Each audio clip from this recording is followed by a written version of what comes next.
마켓 인사이드 이어가겠습니다. 키프로스 단어 참 많이 나오네요. 오늘은 키프로스와 FOMC 집중 분석해 보겠습니다. 하나대투증권 양경식 이사 스튜디오 모셨습니다. 어서 오십시오. 안녕하십니까. 키프로스 저희가 조금 전에 키워드로 집중 분석해 봤거든요. 사실 우리 국내 증시가 뭐 미국 증시나 기타 다른 증시와 디커플링 이룬다. 이럴 때만 해도 나오지 않던 새로운 단어가 또다시 우리 증시의 발목을 잡고 있습니다. 유로존 악재인데 키프로스의 구제금융 문제가 이렇게 큰 이슈일까 할 만큼 현재 우리 시장에는 상당히 큰 먹구름으로 작용하고 있는데요. 여기에 대한 시나리오 한번 이사님의 시각 듣고 싶습니다. 어떻게 보십니까? 예, 일단 키프로스가 유로존 17개 나라 중에서 세 번째로 작은 나라고요. 네. 인구도 100만 명이 안 되는 아주 조그마한 나라입니다. 근데 키프로스가 구제금융을 받으면서 구제금융의 대가로 은행 예금에 대해서 손실 분담금을 내게 하겠다. 이런 부분이 지금 현재 뱅크런 사태로 연결이 되고 글로벌 금융시장을 좀 약간 혼란에 빠뜨리고 있는 상황이라고 볼 수 있겠는데 예.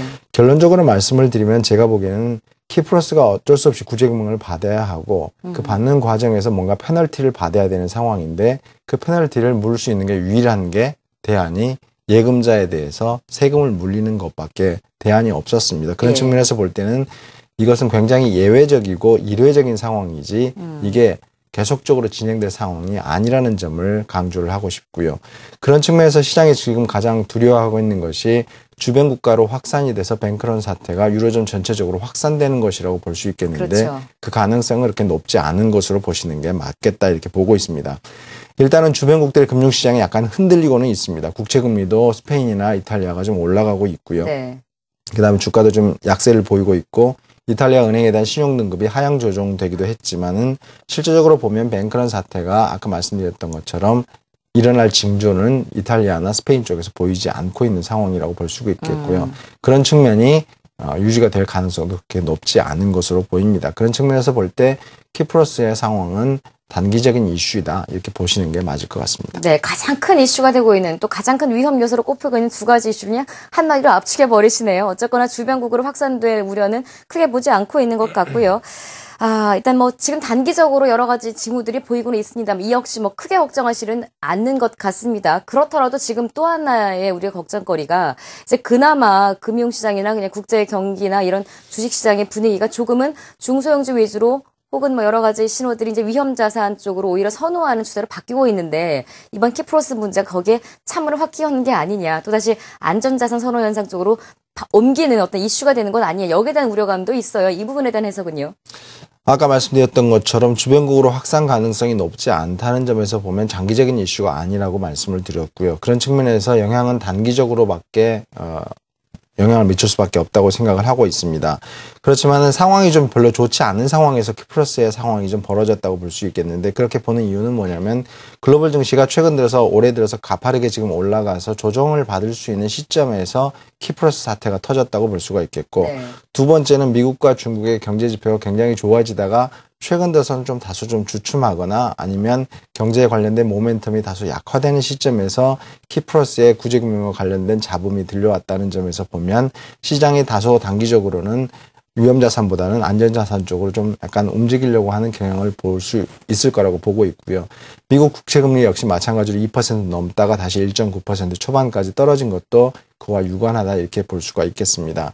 그렇지만 전반적으로 볼 때는 이 위험자산에 대한 선호 추세가 지속되기보다는 제가 보기에는 결국에는 글로벌 금융시장 내에서 양적 완화 기조가 계속해서 유지가 되고 있고요. 그다음 미국과 중국에 대한 경기 회복의 흐름들이 지속이 되고 있다는 관점에서 보면 실제적으로 위험자산 선호 현상이 계속 지속될 수 있는 가능성은 여전히 유지된다고 볼 수 있겠습니다. 알겠습니다. 지금 글로벌 양적 완화 정책이 지속되고 있다라는 부분이 사실 너무 크게 걱정하지 않아도 되는 포인트 중에 하나로 꼽혔는데요.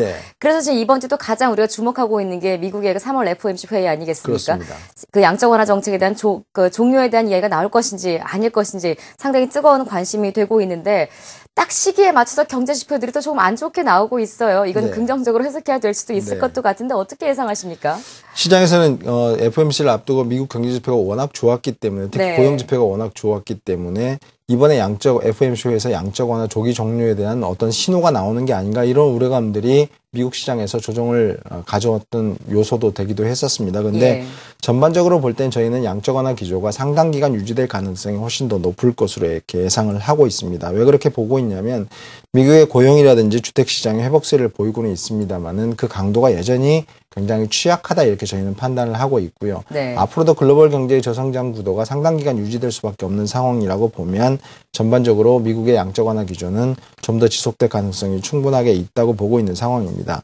그렇게 보고 실제로 연준이 제시했던 양적 완화를 종료를 위한 실업률 목표가 6.5%지 않습니까? 근데 6.5%는 저희가 판단할 때는 2014년도 하반기에나 돼서 달성이 가능하다는 점에서 보면 올해 연말까지는 양적 완화 기조가 충분하게 유지되고 내년 초반 이후에서 상황을 보고 다시 점검을 받을 가능성이 높을 것으로 보입니다.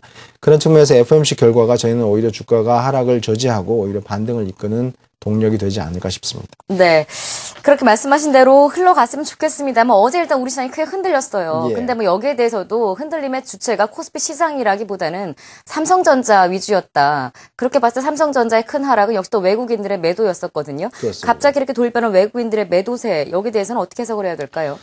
지적해 주신 대로 외국인들이 지난 이틀 동안에 걸쳐서 8,200억 정도 순매도했는데 대부분이 다 삼성전자 매도로 해석을 할 수가 있습니다. 예. 근데 저희가 보기에는 외국인의 공격적인 매도가 시작이 되는 것이 지난주 금요일 이후였다고 볼 수가 있기 때문에 결국에는 갤럭시 S4의 언팩과 연결성이 있다고 저희는 보고 있는 상황입니다. 그래서 전반적으로 볼 때는 물론 그제 나왔던 이슈 중에 FTS의 트랜지션 인덱스에서 삼성전자 비중을 25% 정도 축소한다. 이 부분이 시장에 영향을 미쳤다고 볼 수 있겠지만 오히려 S4 출시에 따른 모멘텀이 소멸됐다는 점이 삼성전자에 대해서 단기적으로 좀 매도를 부추겼다 이렇게 볼 수가 있겠고요. 또 한 가지의 가능성은 애플이 아이폰 5를 출시를 하고 난 뒤부터 시작해서 주가가 급락세를 보였는데 삼성전자 역시 마찬가지로 갤럭시 S4를 출시하고 나서 이후에 애플의 길을 다시 밟아가는 것이 아닌가라는 우려감들이 시장 내에서 남아 있었고 그것들이 선반영된 결과가 아닌가 싶습니다. 그런데 저희가 보기에는 삼성전자가 애플하고 같이 비교할 수는 있겠습니다만은 예. 다른 부분에서 가장 중요한 것이 탁월한 제품 믹스에 있다고 저희는 보고 있고요. 그중에서 스마트폰 산업이 다소 성숙기에 진입해서 일정 부분의 이익이 좀 줄어들 가능성은 있겠지만 오히려 D램 시장 쪽에서의 산업이 다시 살아나고 있다는 점에서 보면 삼성전자는 애플하고 좀 다르다 이렇게 봐야 될 것 같고요. 그런 측면에서 추가 조정 시에 삼성전자는 매수 기회가 될 것으로 예상을 하고 있습니다. 삼성전자의 흔들림 역시 뭐 큰 우려는 없으신 것 같고요. 또 하나의 큰 핵심 이슈가 이제 외환 시장입니다. 네. 그 엔저 현상으로 흔들렸던 우리 자동차 업종이나 여러 가지 이제 외환 시장의 불안감이 최근에 원달러 환율 자체만 보자면 우리 원화 역시 약세로 이어지고 있고요. 현재 그렇습니다. 1,100원대 위에 올라와 있거든요. 네. 이 원달러 환율의 약세 현상이 이제 조금 우리 시장에 발목을 잡던 악재들을 조금 해소시킬 수 있는 동력이 될 수 있을지요? 그럴 가능성이 있다고 보고 있습니다. 지금 현재 원화 환율이 1,040원대 밑으로 내려가 있다가 다시 1,100원대 위로 올라와 있기 때문에 상대적으로 우리나라 수출주들이 받는 부담들은 굉장히 많이 경감됐다 이렇게 볼 수가 있겠고요. 오히려 작년 4분기 기업 실적 발표가 나올 때 굉장히 원달러 환율의 강세가 실적에 굉장히 부정적인 영향을 미칠 것이고 실제로 미쳤다고 볼 수 있겠는데 예. 이제 3월 말이면 1분기 기업 실적들이 마무리되는 시점에서 원화가 약세를 보여주고 있기 때문에 반대의 현상이 나타날 수 있다고 볼 수 있겠습니다. 그래서 자동차나 IT와 같은 수출주들은 환차산에 대한 부담에서 상당 부분 자유로워질 수 있고 그것들이 1분기 실적에 대한 예상치를 좀 더 높일 수 있는 동력이 될 것으로 예상을 하고 있기 때문에 원화율의 계속적인 강세, 그다음에 엔화 약세의 진정 자체는 우리나라 수출주들에게 긍정적인 모멘텀이 될 것으로 예상을 합니다. 시장에 긍정적인 이야기들이 이렇게 많이 나오고 있음에도 불구하고 투자자들의 심리가 편안하지만은 않은 것은 여러 호재와 악재가 아마 너무 혼재해 있기 때문인 것 같아요. 좋은 네. 쪽으로 볼 수 있지만 나쁜 네. 쪽으로도 볼 수 있는 요소가 나와 있고요. 그렇습니다. 코스피 시장도 2000선 위에 올라가면 또 떨어지고 떨어지면 또 올라가고 이게 과연 어디까지 등락을 변동성을 이어갈 것인가에도 의문점이 많은데 저점은 어느 정도 형성이 될 것이라고 보시는지 좀 확실하게 제시가 되면 조금은 편해지지 않을까요? 네, 예. 저희가 볼 땐 코스피가 지금 현재 상대적으로 글로벌 증시 대비 약세를 보이고는 있는 상황이고 전반적인 흐름이 1900선 중반에서 2000선 중반에서의 변동성 범위를 가지고 있는 상황에서 박스권 횡보를 보이고 있기 때문에 굉장히 지루하고 굉장히 투자자 입장에서는 곤혹스러운 이런 상황이라고 볼 수가 있겠습니다. 근데 가장 중요한 것들은 예.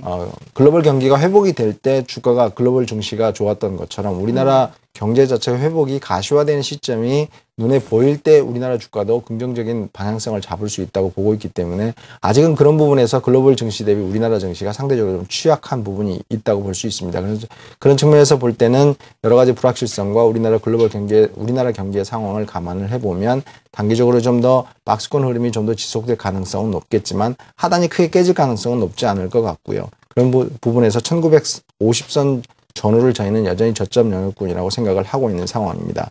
그리고 엔화 약세의 흐름이 좀 진정이 되고요. 그다음에 예. 글로벌 양적 완화 분위기가 지속이 되고 1분기 기업 실적에 대한 기대감이 살아나면 4월 이후에는 주가의 방향성이 오히려 위쪽으로 잡을 가능성이 있을 것으로 예상을 하고 있습니다. 1분기 실적들이 발표된 이후 4월 이후에는 조금 반등이 이루어질 것이다라는 전망하에 단기적으로는 조정을 예상하셨습니다. 네. 전략이 좀 나눠져야 될 것 같은데요. 네. 그럼 시기별 전략 세워주십시오. 단기적으로는 좀 여전히 불확실성들에 대한 해소 과정을 지켜볼 필요가 있기 때문에 예. 단기적으로는 업종별로 발빠른 순환매에 대응한 트레이딩 전략이 여전히 유효한 시점이라고 보고 있고요. 장기적으로는 양적 완화 기조 유지라든지 글로벌 경기 회복 추세에 편승하는 전략이 필요하다고 보고 있는데 특히 2분기 이후에 기업 실적 개선 기대감이 우리나라 증시를 끌어올릴 수 있는 모멘텀이 될 것으로 예상을 하고 있습니다. 그런 측면에서 보면 IT하고 금융, 자동차에 대한 점진적인 비중 확대가 필요한 시기라고 보고 있습니다. 네.